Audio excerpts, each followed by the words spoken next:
Fix the f***ing game. Fix the game. Fix the game. Fix the f***ing game. Fix the game! Fix the game! F***ing get it!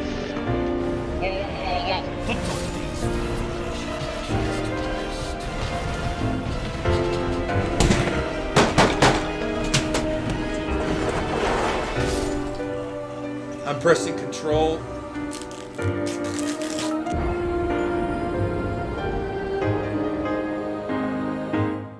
The theme of death, the experience all of us had and will have in the lands between.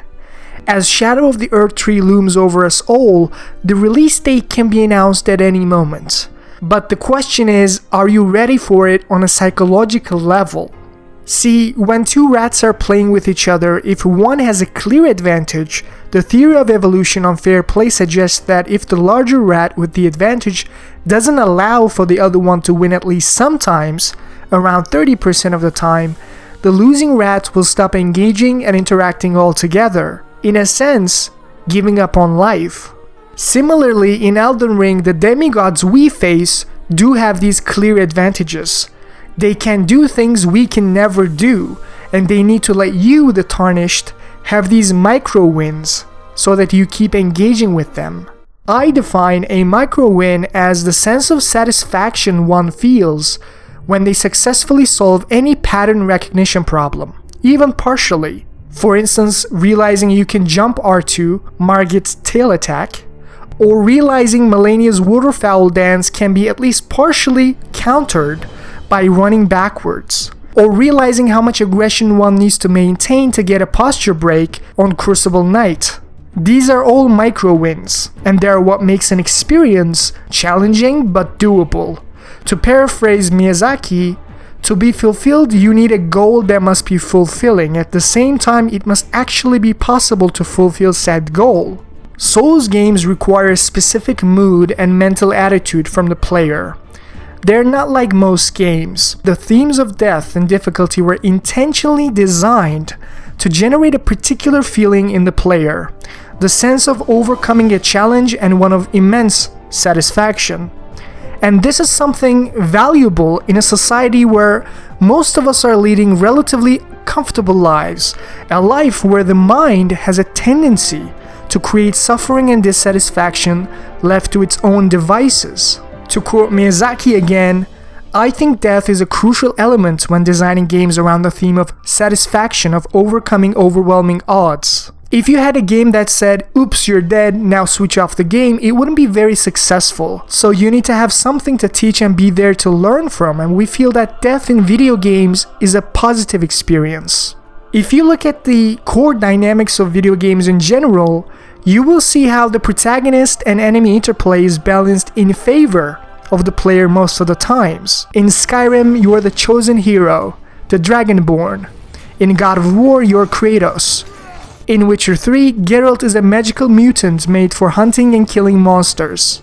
The power of fantasy these games provide is addressing a core human need, the desire for control. This feeling of power is satisfying. People are happier if they believe they're in control of their lives, actions, behaviors, and mental states. However, the real life is a bit different. Dark Souls came into my life just at the right time, and I would argue minimized the very prevalent risk of relapse that comes from a traumatic experience such as suicide. Dark Souls, on the other hand, makes me feel as though I can accomplish anything with enough effort. Actively trying to get better and have a positive outlook on life was a real struggle for me, and I still struggle with it every day.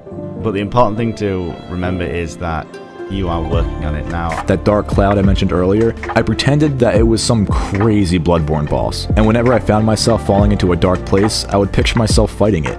It sounds silly, but it's true, and it worked. In a time where I was super depressed and I didn't have any direction, and all my friends that I had were in college, and I was barely making any money, and as kind of stupid as it sounds, it made me feel like I had some sense of purpose.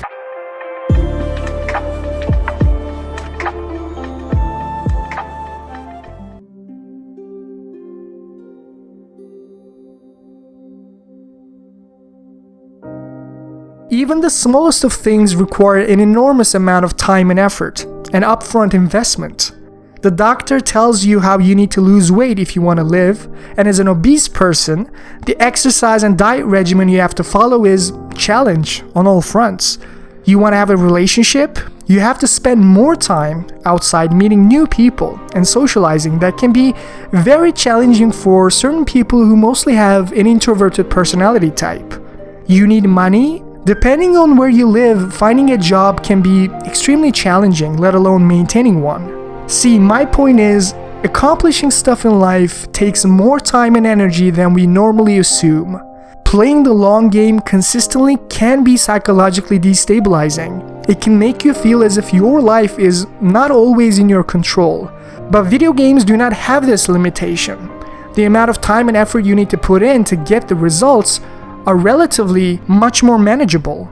See, what video games provide is actually a false sense of security. Certain things in life being outside of your control is actually a healthy realization. It is true that not everything is in your control, especially events and circumstances external to you. In Stoic philosophy, dichotomy of control states that the person who only desires what is in his control, like one's opinions, judgments, and attitude, is much more likely to live in harmony with nature and find inner peace. Their happiness would be less reliant on external contingencies and other people. Marcus Aurelius, a Stoic philosopher, says, "You have a power over your mind, not outside events. Realize this and you will find strength." In Souls games like Elden Ring, you can think of your build, weapons, and armor as things in your control to take on the challenge.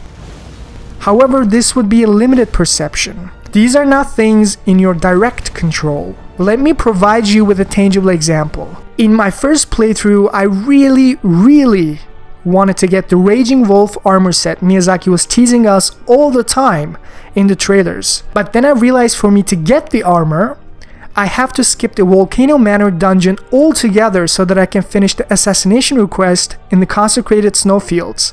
And only then can I get the armor and come back to finish the Volcano Manor dungeon. But the problem with this is that as a player, I do value difficulty in Souls games, and Elden Ring is no exception. With this sequence in mind, it will be much easier after I come back from the mountaintops of the giants. The Volcano Manor will be a piece of cake, messing up not only the pacing but also the sense of challenge I've been personally balancing ever since the start of the game. So I never finished the assassination quest, therefore I never could get the Raging Wolf armor.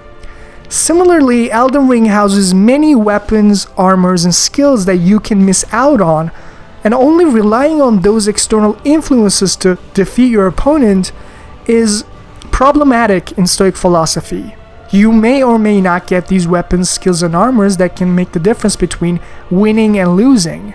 People have the common misconception that Margit is a great first boss because it teaches you how to get stronger by exploring and coming back to take on the challenge. But that's precisely the wrong perception.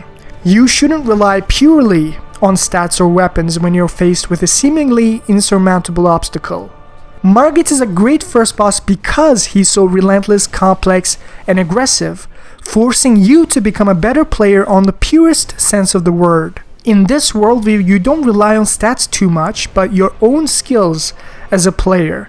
That's the real valuable lesson Margit is teaching. You learn that you can take on the challenge by adjusting your levels of frustration, concentration, pattern recognition, and mental state of emotion. Focus on what is in your complete control, not what you can indirectly control, and you will find true strength. In Elden Ring and most Souls games in general, essentially you have the opposite of a power fantasy. You are not starting as the pinnacle of strength, but is like this insignificant pawn in a chessboard. In chess, a pawn usually has potential to being promoted to a queen in the right circumstances. But a pawn is a pawn at the end of the day. However, that potential is what is so valuable. Power and potential might appear similar on the surface, but they are very different concepts. In Elden Ring, you are the Tarnished, at the first percentile of the power graph. You have little to nothing on your name and nobody, barely holding on with very little experience. But when you look at the demigods you're facing, They're not only bigger and better than you, but they also do things you simply can never do. The 12-hit combo Margit is doing here is technically impossible regardless of what sort of Ashes of War you use or what level you are. As the Tarnished, you need to be aware that these demigods are playing on a different tier of strength. You can never truly keep up with them on their level. You can never win if you play the game on their terms. But as the Tarnished, you have potential. You can learn and do things these demigods in turn can never learn and do. You can recognize patterns, try different strategies, attack in different ways, use different builds, exploit weaknesses. You can do something they can't. The Tarnished has unsurpassable potential in the purest sense of the word. And this is the reason why I personally love playing rune level 1 runs or underleveled builds in Souls games. It helps me to unleash the pure potentiality of the Tarnished in a stark contrast. I may be doing low damage per hit, but I can adjust my strategies around aggressive posture breaking to gain an advantage on a mechanical level. And when the Tarnished plays the game on their terms, the power and strength graph I've alluded to before reverses instantaneously. Tables have turned, as Godfrey says, your strength truly befits a crown. But this effort is precisely what turns most players from trying out Souls games like Elden Ring. A popular game with millions of sales it may be, Elden Ring is still embodying the reputation it holds starting from Demon's Souls all the way back in PlayStation 3. Why should I waste my time trying to overcome a challenge that is clearly designed to be not in my favor? Why not explore, get stronger, and then come back to Margit? By that logic, why should students struggle to get a degree to get a job they want? Why should a recovering alcoholic go through painful withdrawal symptoms when just maintaining the habit of drinking would ease the pain instantaneously? Why should someone struggling with depression learn to examine their thoughts and control their emotions as an addition to whatever medications they might be using? This is not about that. You go through the process of learning, failing, and adapting because the light at the end of the tunnel is going to be that much brighter.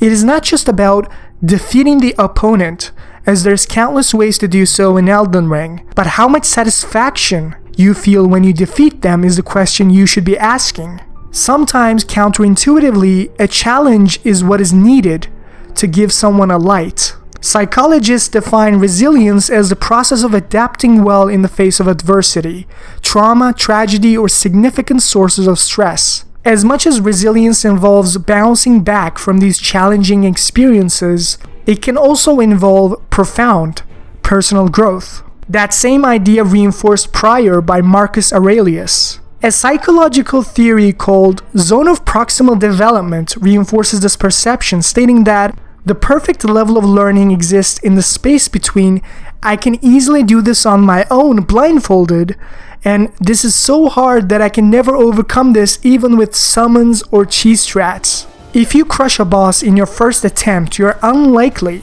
to feel any real accomplishment. It might feel good to win from the perspective of a power fantasy, but it won't feel like you've grew from the experience. On the other hand, if you lose to a boss 150 times in a row, you're more likely to feel helpless and hopeless, like it is outside of your control. And similarly, you cannot grow from the experience in an empowered manner. The sweet spot is described in Csikszentmihalyi's popular book, Flow. Not too challenging, but also not mind-numbingly easy. A balance that Miyazaki in Elden Ring wants you to optimize for yourself as the player by giving you lots of build variety, so that you can consolidate in the flow, the sweet spot in difficulty that works for you. See, your flow is gonna be different than mine. We both have different strengths and weaknesses, different preferences. While I enjoy fighting Crucible Knight with a club rune level 1, you might enjoy parrying him more. The idea is to find whatever weapon or playstyle that works for you and maximize the amount of enjoyment you get by optimizing around the flow state. I know so many people give Elden Ring a lot of criticism for designing the late game with such a difficulty spike. The real hard bosses are all here, Malenia, Malekith, Mohg, just to name a few. But I personally love this design philosophy Miyazaki has employed this time around. See, the problem isn't you taking 2 hits and dying from the bosses in the late game. That's not some cheeky little thing Miyazaki did to frustrate you. That's intentional by design to make sure you as a player has gotten tangible skills you can use to defeat insurmountable obstacles rather than purely relying on stats like high vigor to brute force a win. After all, a wise man once said, after you beat a Souls game, try creating a new character and go killing some bosses again. You will realize that it wasn't your character that got stronger, but you did.